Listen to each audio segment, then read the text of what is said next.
Alright guys, got a little something different today. Safety glasses, don't forget.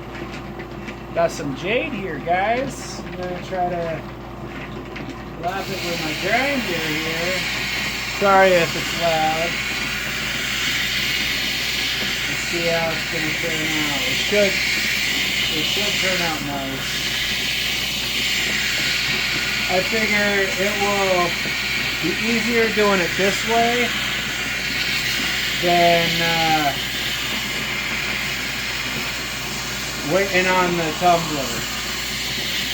So, yeah. Let's see.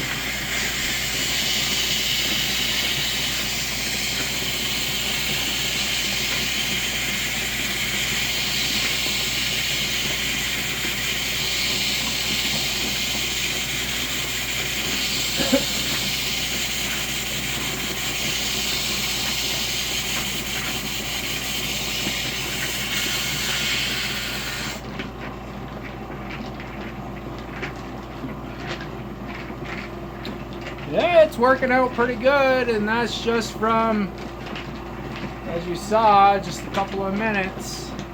I'm gonna do some more, and we'll do some more videos later. I opened up some septarian nodules the other day. I got more to do. I may bring the camera out to video that as well. I also got some agate I gotta cut too. So stay tuned, guys.